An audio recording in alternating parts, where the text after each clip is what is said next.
Jupiter's Retrospective. This is episode 2, and I'm Ron. I'm here with Jake. What's up, Jake? Hey, what's going on, everyone? Ron, what's happening? They can't respond, Jake. I know. All right. This is pre-recorded. Pre-recorded? Yeah. Are you sure? Yeah. I don't know where I am. So we're here to talk about Jupiter's Circle. So we talked about this last time because the first thing to come out from this series was Jupiter's Legacy, right? But then after this, you know, just in the timeline of the comic coming out regularly, this was the next thing to come out. So we said to each other, we're going to go in order, right? We're going to do it all just as it came out. And order of publication. Yeah. So the whole point of this is really just to get a reaction from you as a first time reader. And then, you know, me just kind of going back to it and rereading. Yeah. I think this is the third time I've reread it. Oh, okay. So I got to say, man, I think I like it even more. Dude, I thought it was solid. I think we're going to have some differing opinions this time. Maybe. That's possible. It's possible. But even more so than the first one. Yeah. But that's fine, man. So let's get into it. I like to start. I think we're going to start off every one of these with your brief review or your initial reactions to each trade we read. So right. So take it away, Jake. What did you think of Jupiter's Circle? It kind of felt like something from it kind of felt like Claremont in a weird way. It was a lot of drama the whole time. That's something that was just pummeling me the whole experience of reading it. Like, just, my God, this is a fucking soap opera. And that's not all bad. It had some stuff I liked about it, that's for sure. I mean, it was kind of cool. Some of the characters and how they're used is kind of cool. And he focuses on kind of the human aspect of these superhero types, which is, you know, something a lot of people do, but he does it in a practiced, really well done way. So reading it isn't a chore. It's kind of like the similar experience I had reading the first one. It's not laborious. You don't have to struggle reading through a Mark Millar story. It's pretty palatable in that way. But I'm still struggling with some of the characters and stuff. And I'll go back to my Claremont reference. Like, Claremont, he would write X-Men in a way that where he would just write 20 pages of what the fuck is going on in their lives, and they would have to tell him, you know, all right, now give us some fucking action, Chris. You know, come on. Right. Give us some action. Give us something. And we get that like once or twice. And that kind of made me want to, you know, keep sticking with it and stuff. And I want to keep sticking with it. It's not bad, but it's still at that part of establishing context and these characters and where they're coming from and how they interact with each other and the world around them. Where are they? You know, what point in time are they? And there's a lot of emphasis throughout of that. So I like it. But it feels like it's really a drama, dude. And that's... Yeah, I mean, that's the whole point. I gotcha. Yeah. So it starts that's my take on it. You know, that's it. Yeah, it starts in 1959. So this is obviously, you read the first trade. This is all the parents in Jupiter's Legacy. Right. This is them, you know, at their prime as superheroes. Right. This is the Justice League of this universe. Yeah.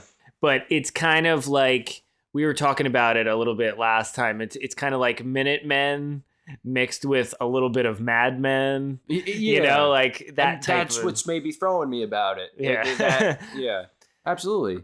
So if you go in knowing that that's what it is, right. I mean, you still have to be into that type of stuff. But at least if you go in knowing that that's what it is, it kind of makes more sense. Right. But I understand if maybe it's like, oh, I thought maybe this would have been like a fun golden age style, like I went in fun cold. Adventure comic. Yeah, absolutely. But it ends up being more of, like you said, a drama. And then all the stuff that happens, like, oh, that we're dealing with an alien invasion, or we're dealing with, you know, like a parallel dimension or something. That's all like so far in the background. And it's all the personal issues that each character has. And it's cool because he dedicates 2 issues for each member. I think so. Yeah. So it starts out with Blue Bolt's his little arc and his whole thing, which is interesting because, I mean, if there was a gay character in anything now, it's like, okay, that's fine. Like, Right. whatever. Like, nobody bats an eye at that because it's just the way things are now. Like, it's commonplace. Right. But the interesting thing about Mark Miller choosing to do that in this story is the time period, right? There's a lot of stuff at stake for this character, and like you can empathize with him, like why he's so paranoid about anyone finding out, because back in the day, especially like they go into it here, if you were in Hollywood and somebody found out you were gay, like you would probably be I guess fired, or and that's why Millard chose Hoover specifically. Yeah. I think that it made a lot of sense. Yeah. That arc made sense. Mm-hmm. It's funny because the art style is so light and I don't know, kinetic. I don't know. Right. And the subject matter is pretty dark. And it's cool that it's cool to set a superhero type of thing like this in that era of Hollywood. You know what I mean? Yeah. So I enjoy that. Him as a superhero, probably not the most interesting of the bunch, No, not at all. but his personal life was more interesting. So it kind of made up for it. You know what I mean? Yeah, that really kind of set in stone. Those first 2 issues made me understand what I was kind of in for the rest of that volume. Yeah. It's just like, oh my God, this is a soap opera. Like the whole time, that's all I was focused on. I don't know. It's just like, I don't. But like I don't most even know of what the these comics people have done. You see, you know what? It's fine for me because like most of the comics that I got into when I was younger, I'm like, when I started reading Daredevil and shit, I was like, this is just a soap opera. I think maybe that's why I like it. And it's like a soap opera in tights. Star Wars is, like all of these great properties are soap operas. Not everything should be in comics. Don't get me wrong. But it was just at times it just got to be too much. You know what I mean? It's but I'm like, also, dude. I know who I'm talking to right now, and I know that you have very specific tastes when it comes to stuff. Yeah, right. So you reading this, I knew when we were getting to Jupiter Circle, I'm like, okay, this is going to be a little bit of a challenge here. Right. And you're taking it better than I thought. I'm just going in cold with the whole thing. Yeah. I had no idea what to expect when I started reading this. Like at all, dude. And again, it's not horrible. I'm going to see where the story goes. I hope it changes genre a little bit as it goes along. It just becomes more, I don't know, interesting. You're intrigued from the beginning. It has a good flow to it. Right. He also is really good. He knows the comic book language. You're not spending too much time on each page, if that makes sense. And you're just kind of flowing through the story. He has a great ending for the first issue with, what you said, Hoover, right? Yeah. Kind of blackmailing Blue Bolt. I love the ending of that, the whole arc. I mean, it's kind of like a little 2-issue arc. What was it? Skyfox basically like blackmails him then, right? At the end of it? Yeah, so you spend the first issue establishing the idea of the government corrupting what they've become as superheroes, or they made themselves out to be as superheroes or something, their integrity. Then the second issue, it's about superheroes blackmailing him. Right. That is literally the story in a nutshell. I love it though. That's great. It's not bad. It's not great. Bad. I like the little things in the background. I know that them fighting a villain or an alien creature or something isn't in the forefront, but it's cool to see it. Isn't that on when a page? The first squid, one? Yeah, it's like a squid monster. Yeah, that was That's the cool. one superhero thing, hero-y type aspect of that entire volume. I think one of two. The second one is escaping me right now. I'm sure we'll get to it as it goes along. I think the second one is like I said, I think there's 3 actually. There's a parallel dimension where it's like the parallel dimension. Yep. And then there was another one, I think, where it's another alien invasion. But like maybe I think that was just discussed, like the prospect of one. This guy, this alien or whatever was invading, or it could have just been a supervillain, I forget. But he has like a machine or something that's set to destroy all the superheroes, but it's not set to destroy civilians. So that's why the Utopian just goes like in his secret identity. Gotcha. And then that's how he beats them. So 3 confirmed superhero things. Gotcha. But it's on purpose, obviously. Well, yeah. He's telling the story he wants to tell. Right. And I don't have a problem with that. Yeah. Just for fuck's sake, man. They need to stop being such whiny bitches. That's the whole point of That's all. Just stop It's being not- so fucking whiny. Yeah, I and guess won't you have a to be in the problem. mood for They it. all just try and fuck their own lives up. You spend the whole time, this guy's he fucked his life up all unintentionally. You know what I Yeah. mean? He just wants to live the life he wants to, I guess. And the world around him wants to fuck his world up. I think this is like the Sins of the Fathers prequel. You know what I mean? Where it goes through all Right. these guys and just Yeah, all the fuck ups definitely. and everything. And then we get into the next arc, which isn't that bad. Yeah. Okay. Because it was Well, the typical. what's his name again? The The Flare. Flare. Yeah. Okay. So he's a guy who's married, has kids and shit like that, and he ends up going and meeting some young girl and getting Yep. into some weird fling with her. Yeah, has or a little whatever, affair, yeah. But such a typical story, Mm-hmm. and but it's written in a good way. Yeah. He does it really well. And then I just remember all this bullshit again. All this dramatic bullshit. I'm gonna fuck my own life up. Why can't I be happy? Fuck my family. That's the whole arc. And then at the end, doesn't he get like really fucked up? Yeah. Well, that's the whole thing. He gets called on a mission or whatever, and he basically gets paralyzed. Right. There is a setup for it. It's not out of the blue. His wife does say at some point he'll be back or whatever. Like Right. she's willing to accept him back. And Yeah. I don't know if Mark Miller did some research about that time period, but I feel like that It's something that would happen. that is something that would Yeah. happen back No, in the day. no, like that was really a well husband done. would have an affair and the Right. wife would be like, You're all right, retarded, well, yeah. you're an idiot, but I will, Yeah. bring you back into the fold here, which is funny. But Absolutely. so I enjoyed that one too. I remember the first time I read all this, I'm like, man, this is like kind of the weird thing is it's not dark, but just I agree with you in a way where it's like the drama of it all. I think Right. wherever my head was at when this first came out, because I bought it when it was coming out like in issues. I was like, yeah, it is very dramatic compared to the first one, which was just like it was the first volume. I'm talking about Jupiter's Legacy. Obviously, has a lot of drama to it, Definitely. but it wasn't like really pinpointing, specific people to do that to. I guess like as much as this one does. You know what I Right. mean? I do like it more. This is probably the third time I've read this trade now, Right. and I like it even more. Honestly, I think it's awesome.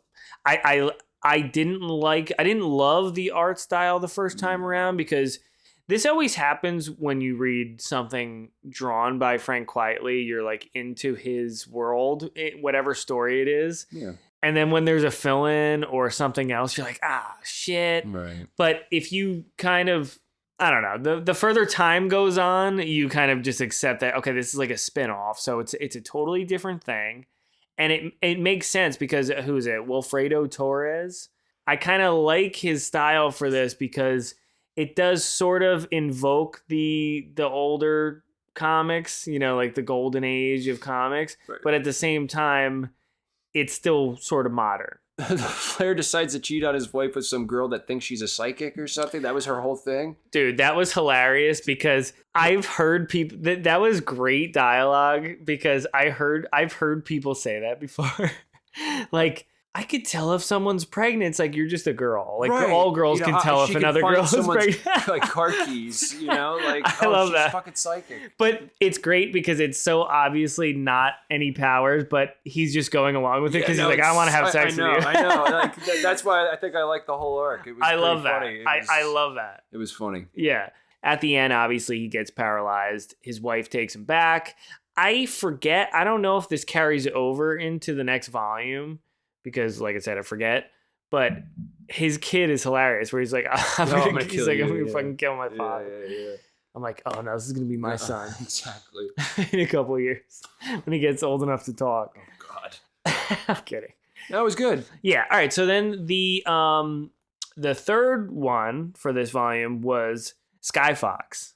Yeah, Mysterion. Why do you say he's Mysterion? Dude, that he's just the dark character. Mm-hmm. He's the... He's like the Batman Right. of the group, which is awesome. He's by far my favorite character in this. by far. Just in terms of, I like the fact that somebody just finally beat the shit out of somebody in this comic, and he happened to be the one dealing out the punishment, so I did like his character. Well, yeah, up until this point, Walter, aka Brainwave, has been kind of in the background a little bit. Yeah, Tony Stark's dad. And now he gets to the forefront a little bit. And I was just rereading those 2 issues here, right, with you, and I'm like, oh yeah, I fucking forgot about this little angle and this, and I was loving it. And it's the 3rd time I've read it, and it was I like comics like that where it's you remember that you like them. Right. But you don't remember every specific detail, and then when you go back to read it, it's like you enjoy it on a different level all over again. Yeah, I love this little 2-issue thing. It's awesome. He's obviously a Batman stand-in. He has a butler and everything. Right. He's like a successful businessman or whatever. Alcoholic. Great with the ladies. Yeah. I love it. Not one specifically, though. It's kind of established that he's like a little bit of a ladies' man, a drunk, like a lovable drunk, just like me. Right. Everybody says that about me. I would describe you as a functioning alcoholic, exactly. but very friendly. So that sets up the whole thing, like whatever. That sets up his whole character. He is a dick, but he's a likable dick. He falls in love with a girl, and you can tell like he's genuinely serious about it too. He's like, I'm settling down with you, right? Yep. And there's a little bit of a setup in the beginning where he's messing with Walter. He's messing with Brainwave. Yeah. And they've always had a back and forth this whole time. And finally, what's so funny? I forgot about it too. I'm like, well, this whole thing is very dramatic, and I could see that his fiance or whatever, Sonny, could possibly cheat on him, because he's a drunk and he messes up a lot, whatever. But then I looked at you, I'm like, oh yeah, Brainwave is fucking doing this. Like he's willing her, he's making her love him. He went all and get Professor married. X on that motherfucker. Yeah, and that's when I was like, oh yeah, and that's like, it just took it up another level to me. I'm like, the drama is real. But I'm kind of a sucker. Like, I like that shit. I was saying to him, I'm like, I'm easy to please. And you're like, yeah. Yeah.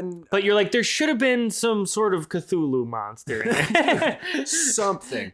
Give me fucking something. Well, there was a squid. So that was like... I did appreciate the squid. So yeah, that was crazy because I forgot about the whole... I forgot his powers for a second. Because I was just wrapped up in the drama of everything.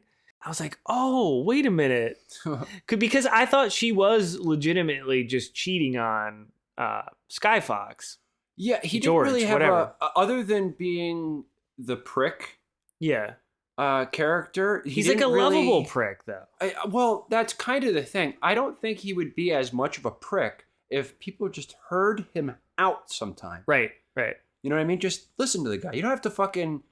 do what he's telling, what he's sitting there rambling on about or whatever, or what his ideas are, just hear him out. Yeah. And everybody is kind of dismissive. That fucking utopian dude, he's like hubris. You know what I mean? All he is he's so overconfident. He knows he kind of has this last say in things. It's kind of really a Superman-esque character, obviously. He also sees past everybody's flaws or whatever, and he's just like, come on guys, but it doesn't stop him from letting these ridiculous things happen to the people around him. Just because he knows better doesn't mean anything happens about it, like anything. It's just whatever. And so it's always him in the aftermath telling people, well, you really should have done this or you really should have done that. There's nothing more out of that dude. And this guy's just a prick, but honestly, and maybe give him that big ass Supermax prison. You'd be like, hey man, that's a great idea.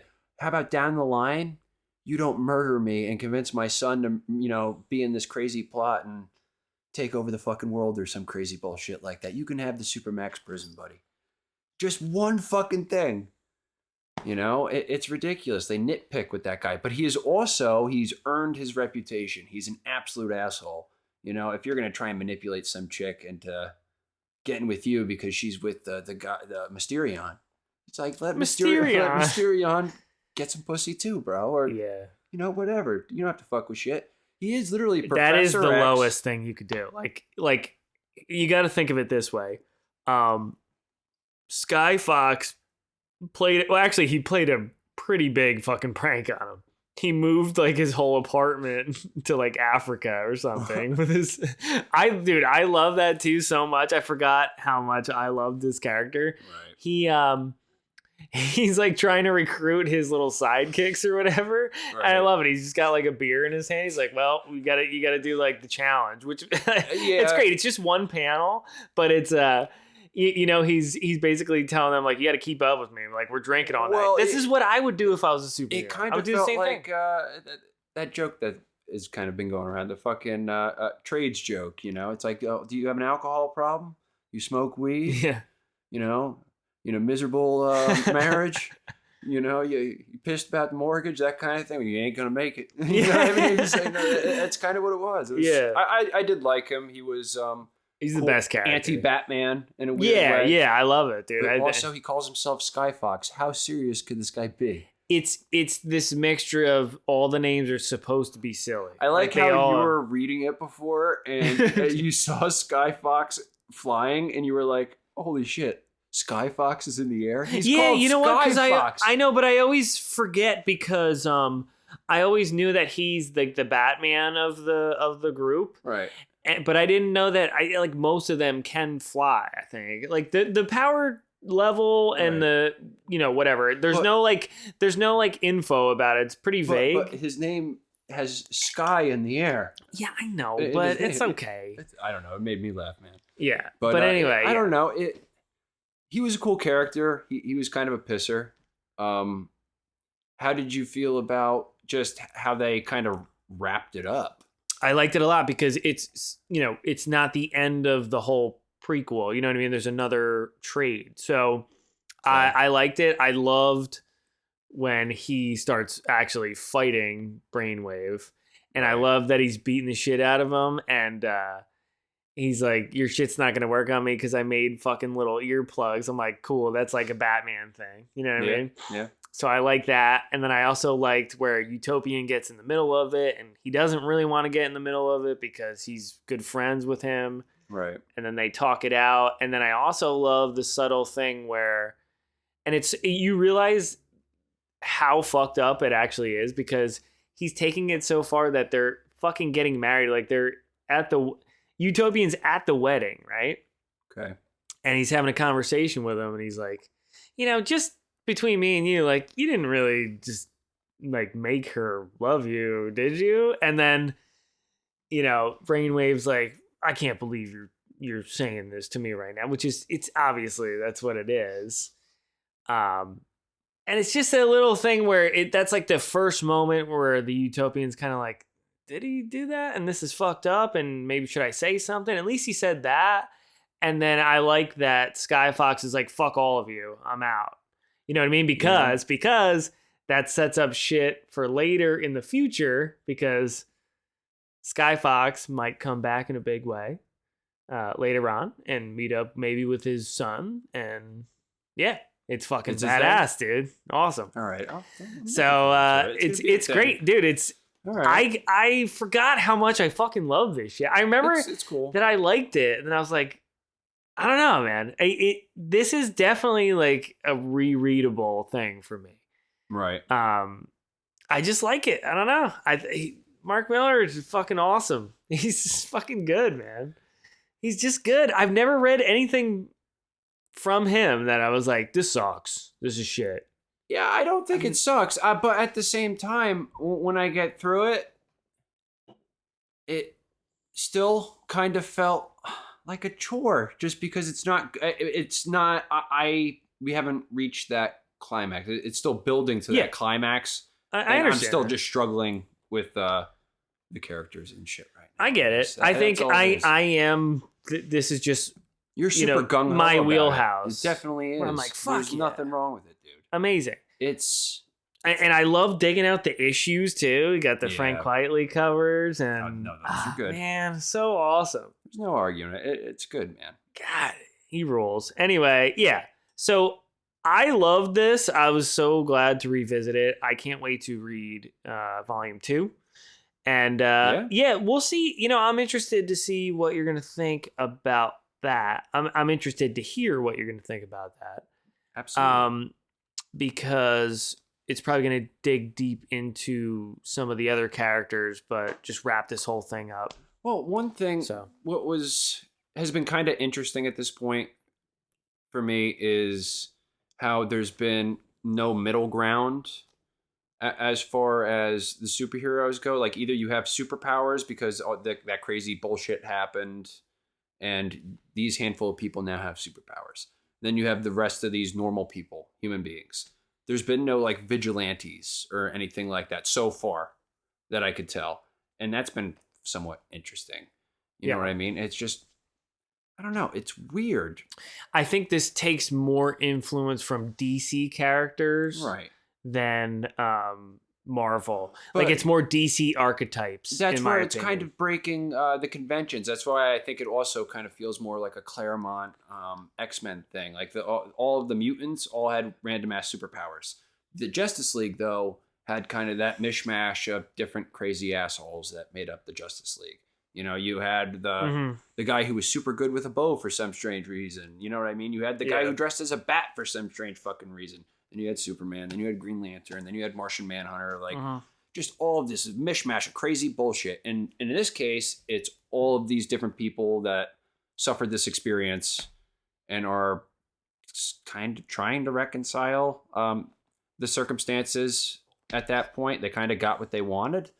Yeah, it's a weird thing, and it's also realistic in a way without being like annoying in the way that I always talk about, like, this is what superheroes would be like in the real world. It's not like that, but they are talking about real world issues. Like, in the beginning of this whole trade, there is that discussion between like the utopian brainwave where he's like, oh, we're going to get government funding. He's like, well, let's just stay out of all like the political stuff or whatever. You know what I mean? Like, there are discussions like that. But at the same time, they're fighting a giant squid monster. You know what I mean? It's like, true. It goes back and forth. But, so it's cool. It's a good balance, I think. It's a balance, but one thing that it's been throwing me a little bit is that I feel like he spends more time trying to assert who these people or characters are as like people and not as much as superheroes. I think that's just the whole point, because I think this is just to enhance the Jupiter's Legacy, like the main title, because I'm telling you, when you read the next thing, like, it's just fucking a lot of awesome Frank Quietly action and shit. It's awesome. It's just like good story, good action, just like boom, boom, like fucking awesome. There's no time really to go into all these backstories, but he just did this, you know, for that reason. We're like, if you want to know a little bit more about all the parents, you know, what they did when they were younger, here you go. This is like the dramatic shit.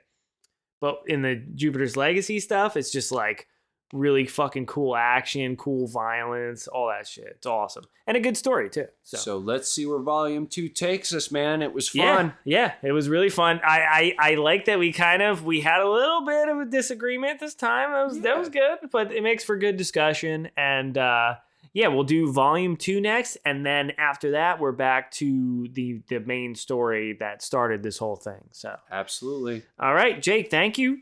And hey, I'll see you next time. Said see ya. Peace. Hey everyone, it's Ron here with a quick announcement. When I started this channel, I was reading and reviewing the Dune books and other sci-fi related material, and most of you might not know that I'm also a musician. So when I was reading these sci-fi books, I started to get inspired and decided to make my own soundtrack to use for my videos, and now I'm excited to tell you all about the first volume in the Ron Reviews original soundtrack collection. This album includes the first 17 tracks featured on my channel, and it's available now exclusively on Bandcamp. Be sure to check the description of this video for the link to the album. Thanks so much for the support so far. I know I'm just starting out, but I hope you're having as much fun as I am. So check out the original soundtrack Volume 1 on Bandcamp. This music is great if you want something moody and atmospheric to listen to while you're reading some science fiction. I think you're going to love it. Thanks.